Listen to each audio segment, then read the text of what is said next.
नमस्कार श्रोताओं, इस समय हमारे स्टूडियो की घड़ी में ठीक 8:30 बजे हैं और इस समय है आपके अपने कार्यक्रम स्पोर्ट्स स्कैन का, जिसमें हम आपको रूबरू कराते हैं दिन भर की तमाम खेल खबरों से। आज के स्पोर्ट्स स्कैन के इस एडिशन के साथ मैं हूं आपका होस्ट और दोस्त सिद्धार्थ सिंह, और दिन भर की तमाम खेल खबरों पर विस्तार से चर्चा के लिए हमारे साथ स्टूडियो में आ चुके हैं जाने माने खेल पत्रकार कुलविंदर सिंह कंग। कुलविंदर, स्पोर्ट्स स्कैन कार्यक्रम में आपका बहुत बहुत स्वागत है। धन्यवाद सिद्धार्थ, और सभी सुनने वालों को नमस्कार। सबसे पहले नजर अब तक की स्पोर्ट्स हेडलाइंस पर। विश्व शतरंज चैंपियनशिप के दूसरे मुकाबले में भारतीय ग्रैंड मास्टर डी गुकेश और चीन के डिंग लिरेन के बीच बाजी ड्रॉ रही। पुरुष जूनियर एशिया कप हॉकी प्रतियोगिता मस्कट में शुरू। भारत कल थाईलैंड के खिलाफ अपने अभियान की शुरुआत करेगा। सैयद मोदी अंतर्राष्ट्रीय बैडमिंटन टूर्नामेंट लखनऊ में शुरू और इंडियन सुपर लीग फुटबॉल में मुंबई का सामना पंजाब से हो रहा है।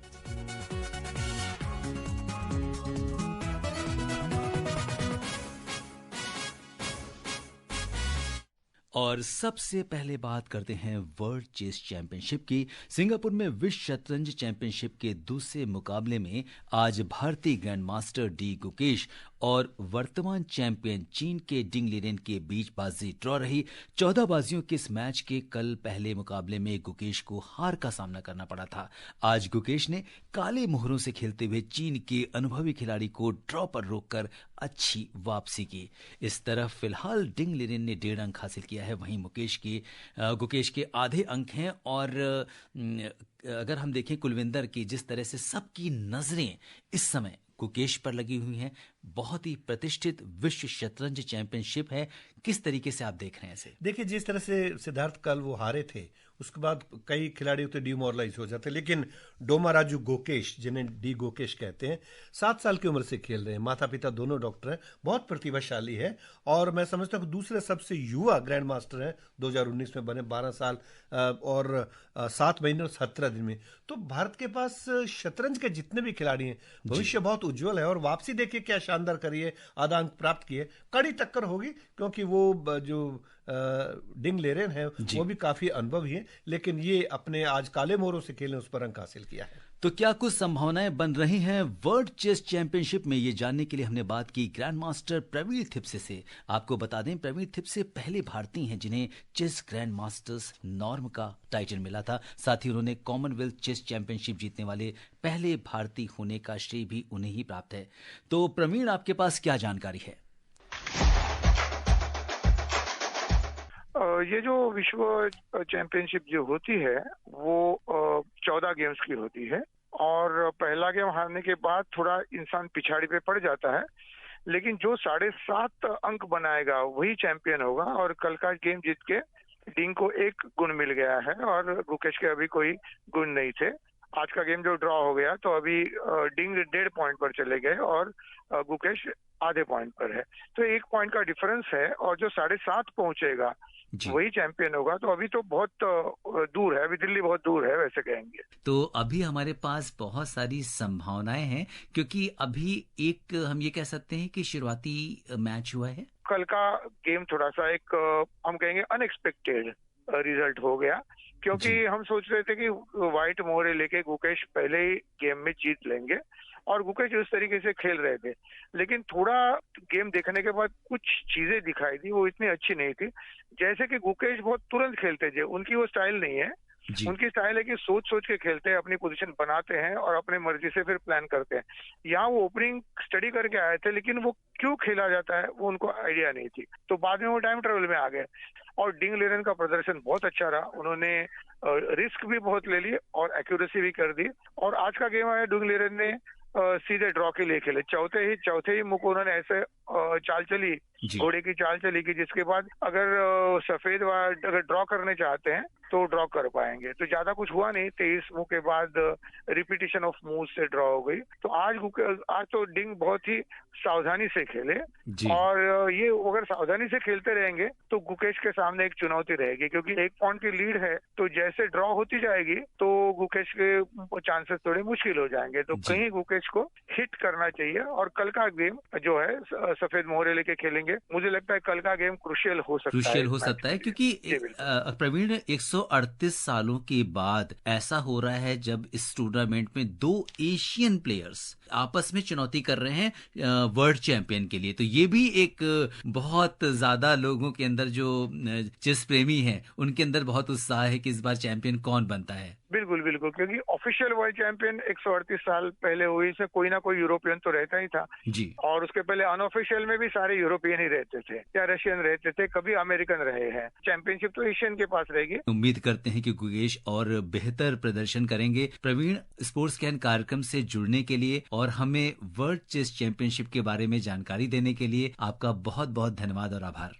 धन्यवाद, आपको शुभेच्छा।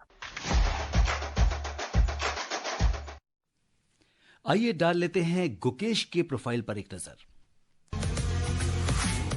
गुकेश डी का पूरा नाम डोमाराजू गुकेश है और उनका जन्म चेन्नई में 7 मई 2006 को हुआ था। गुकेश ने इससे पहले टोरंटो में कैंडिडेट्स शतरंज टूर्नामेंट जीता था। वे ऐसा करने वाले सबसे युवा खिलाड़ी बने थे। गुकेश से पहले रूसी खिलाड़ी गैरी कास्परोव ने 1984 में सबसे कम उम्र 22 साल में यह टूर्नामेंट जीता था। गुकेश कैंडिडेट्स शतरंज टूर्नामेंट जीतने वाले दूसरे भारतीय हैं। उनसे पहले 5 बार के वर्ल्ड चैंपियन विश्वनाथन आनंद ने 1995 में पहली बार कैंडिडेट्स टूर्नामेंट जीता था। तब उनकी उम्र 26 साल थी। अब विश्व चैंपियनशिप में सभी की नजरें युवा डी गुकेश पर है। नेहा गोस्वामी, स्पोर्ट्स कैन। जी हाँ श्रोताओं, विश्व शतरंज चैंपियनशिप के बारे में सारे अपडेट्स आपको स्पोर्ट्स कैन पर मिलते रहेंगे।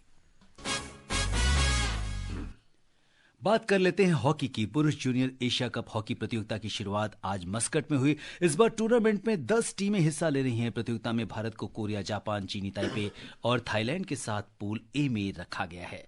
और आइए सुनते हैं इस पर हमारी सहयोगी लवली निगम की ये रिपोर्ट।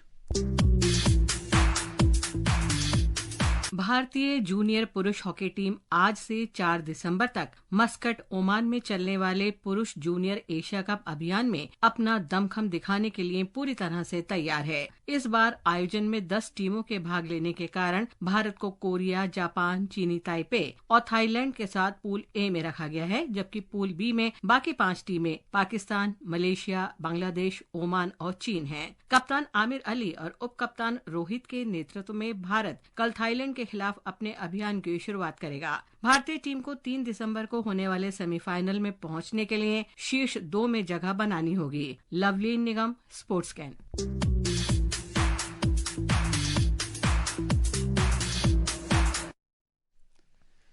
कुलविंदर, अब आगाज हो चुका है पुरुष जूनियर एशिया कप हॉकी का मस्कट में। और हॉकी से आपके लगाव को कौन नहीं जानता। बहुत करीबी से आपने हर टूर्नामेंट देखा है, कवर किया है। तो क्या लग रहा है कि 4 बार के चैंपियंस हैं हम, इस बार हम क्या कुछ करने वाले हैं? 5वीं बार कंफर्म है, मैं इतना विश्वास के साथ कह सकता हूं। पिछली बार फाइनल में भारत ने 2-1 से पाकिस्तान को हराया था। अरायजीत सिंह हुंदल जो कि सीनियर टीम में भी खेल चुके हैं, अपने तकरीबन उन्होंने 20 मैच खेले हैं, तो मैं समझता हूं बहुत अच्छे फॉरवर्ड खिलाड़ी हैं। इसके अलावा गुरजोत जो 7 मैच खेल चुके हैं, दिलराज और सौरभ आनंद की जो चौकड़ी बनी हुई है फॉरवर्ड की बहुत अच्छी। अमीर अली कप्तान, रोहित वाइस कैप्टन और शारदानंद तिवारी डिफेंस को मजबूत रखते हैं। तो मैं समझता हूं कि ये बहुत अरसे के बाद हुआ कि जो जूनियर टीम है उनको भी कोच मिल रहे हैं, 2 सहायक कोच मिल रहे हैं, फिजियो, वीडियो एनालिसिस्ट, मसाजर। पहले ऐसा नहीं होता था। तो आप देखिए तो सरकार की यहाँ पर जो भूमिका है खिलाड़ियों के लिए, कि जिस तरह का सपोर्ट प्लेयर्स को मिल रहा है, वो प्लेयर्स भी मान रहे हैं और खेल प्रेमी भी मान रहे हैं। जी, आपने बिल्कुल ठीक कहा। और प्रधानमंत्री श्री नरेंद्र मोदी जी का जो एक विजन था, उन्होंने एक रोड मैप बनाया था और 2036 के जो ओलंपिक भारत में करवाए जाने, उसके लिए सब तैयारियां मैं समझता हूं कि अब जो खिलाड़ियों को मिलने लगा है, क्रिकेट के अलावा बाकी शिकायत रहती थी, तो बहुत अच्छा। और भारत तो जबरदस्त टक्कर देगा ही देगा, टॉप में पहुंचेगा। आज जो मुकाबले हुए उसमें साउथ कोरिया ने थाईलैंड को 2 के मुकाबले 6 गोल से हराया। कल भारत का मुकाबला थाईलैंड से है और पिछली बार 2023 में भारत ने 17-0 से हराया था थाईलैंड को। तो ये अंतर बताता है। दूसरा आज का मुकाबला था जापान और चीनी ताइपे का, जापान ने 11-0 से, तो जापान भी टक्कर दे रहा है और भारत से मुकाबला चीन या जापान का होगा। और एक सबसे बड़ी बात, जोहर कप में न्यूजीलैंड को हराकर भारत ने कांस्य पदक जीता था पीआर शिरजेश की कोचिंग में। अब ये दूसरा उनके सामने आया कि वो कोचिंग में भारत को चैंपियन बनाए। तो धीरे धीरे गोलकीपर से वो कोच की तरफ बढ़ रहे हैं और भारतीय टीम बहुत संतुलित है। बिल्कुल। तो श्रोताओं, जूनियर एशिया कप हॉकी पर हमारी नजर बनी रहेगी। कल शाम 6:15 बजे भारत का सामना थाईलैंड से होगा। फुटबॉल की बात कर लेते हैं। इंडियन सुपर लीग फुटबॉल में इस समय मेजबान मुंबई का सामना पंजाब से हो रहा है और ताजा समाचार मिलने तक हाफ टाइम में पंजाब 1-0 की बढ़त बना चुका है। मुंबई 7 मैचों में 2 जीत और 4 हार के साथ 10 अंक लेकर तालिका में 10वें स्थान पर है। वहीं पंजाब एफसी 7 में से 4 मैच जीतकर 12 अंकों के साथ 6ठे स्थान पर है। कुलविंदर, देखिए, ये फॉरवर्ड खिलाड़ी की मैं बात करना चाहूंगा, एजेंकियल विडाल, जो कि अर्जेंटीना के, उन्होंने गोल किए। हाफ टाइम तक पंजाब आगे है 1-0 से। और पिछले अगर 5 मैचों की बात करें, पंजाब 2 जीत और 3 हार के साथ इस मैच पर पहुंचा है, जबकि मुंबई की स्थिति ठीक थी, 2 जीत और 3 ड्रॉ रहे। लेकिन आज पंजाब ने जो बढ़त हासिल की है, मुंबई के लिए मुश्किल होगी। इसके अलावा लुका मैनन, जो कि स्लोवेनिया के पंजाब की तरफ से खेलते हैं, ये भी अच्छे खिलाड़ी हैं। तो पंजाब का पलड़ा भारी है।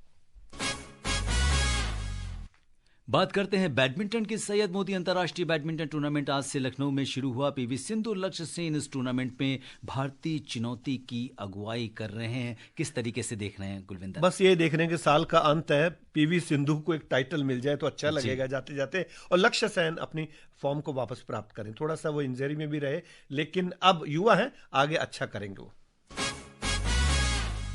बात करते हैं क्रिकेट की। पर्थ में कल बॉर्डर गावस्कर ट्रॉफी के पहले क्रिकेट टेस्ट में ऑस्ट्रेलिया को 295 रन से हराकर ऐतिहासिक जीत दर्ज करने के बाद टीम इंडिया के हौसले पूरी तरह बुलंद हैं।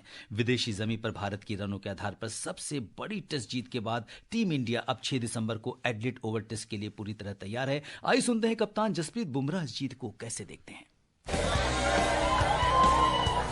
It felt really good. We were put under a little bit of pressure in the first innings that we were bowled out for 150. But the atmosphere in the team was, they were not under pressure. We were not feeling that we were too behind, because we had the faith in our ability that if we get quick wickets, we are in play, and we are confident of our bowling lineup. So yeah, we were able to do that. So yeah, very special feeling. Everybody was really confident of their ability. So, we had a lot of discussions. So, yeah, really proud of the team, and hopefully we can build on from strength to strength from here. You take the confidence from this and move forward. Kulwinder, इतनी बड़ी जीत के बाद हौसले तो बुलंद होने ही चाहिए, और अब सबकी निगाहें 6 दिसंबर को एडिलेड ओवल टेस्ट पर हैं। क्या कहेंगे? देखिए, सबसे बड़ी बात है कि स्टैंडिंग कैप्टन जसप्रीत बुमराह की आवाज से पता लग रहा था कि कितनी बड़ी जीत भारत को मिली है। लेकिन ऑस्ट्रेलिया थोड़ा प्रयोग करता रहा। पिछले 8 महीने से उन्होंने कोई टेस्ट मैच नहीं खेला था। अब ऑस्ट्रेलिया एक ऐसी टीम है जो अपने घर में बाउंस बैक करना जानती है। उसको ये पता है कि भारत को अगले 3 टेस्ट मैच और जीतने, 4 में से फिर WTC का फाइनल खेल सकता है, तो रोकने की पूरी कोशिश करेंगे। ये हमें नहीं भूलना चाहिए कि अगला जो टेस्ट मैच है वो डे नाइट है, और अभी कल यानी कि 30 तारीख से PM11 और भारत के बीच में जो डे नाइट प्रैक्टिस मैच हो रहा है कैनबरा में, उसके ऊपर बहुत कुछ डिपेंड करता है। वो भी डे नाइट है, वहां भारतीय टीम को फ्लड लाइट में खेलने की एक रिदम पकड़नी होगी, और बाउंस बैक ये करेगी। और अब अलग से चिंतन विचार कर रही है ऑस्ट्रेलिया की टीम। और भारत ने सेना की टीम को हराया है। सेना, हमारे लिसनर पूछेंगे कौन सी है? साउथ अफ्रीका, इंग्लैंड, न्यूजीलैंड और ऑस्ट्रेलिया, इन सबको भारत ने हराया है। लेकिन जिस तरह से ऑस्ट्रेलिया ने पर्थ में अभी तक नहीं हारा था, भारत उसको पहले टेस्ट में से 295 रन से हराकर बिल्कुल टॉप पर है। और मैं समझता हूं कि ये ऑस्ट्रेलिया पूरी तरह से चिंतन करेगा, लेकिन बाउंस बैक जरूर करेगा, ये हमें भूलना नहीं चाहिए। हालांकि रोहित शर्मा भी आ गए हैं, इंजर्ड शुभमन गिल भी आ गए, तो शायद उम्मीद करते हैं कि कुछ टीम को हौसला मिलेगा और कड़ी टक्कर देगा भारत। बिल्कुल कड़ी टक्कर देगा भारत 6 दिसंबर को एडिलेड ओवल टेस्ट में। और आपको हर अपडेट्स मिलेंगे स्पोर्ट्स कैन में, तो आप हमारा कार्यक्रम सुनना ना भूलिएगा। और श्रोताओं, अब समय हो चला है आपसे विदा लेने का। कल फिर मिलेंगे कुछ और ताजा खेल खबरों के साथ। कुलविंदर, आप हमारे स्टूडियो में तमाम खेल खबरों पर हमसे चर्चा करने के लिए आपका बहुत बहुत धन्यवाद और आभार। सिद्धार्थ, धन्यवाद, नमस्कार, शुभ रात्रि। और श्रोताओं, इसी के साथ अनुमति दीजिए स्पोर्ट्स कैन की पूरी टीम के साथ मुझे यानी सिद्धार्थ सिंह को कल तक के लिए नमस्कार, शुभ रात्रि।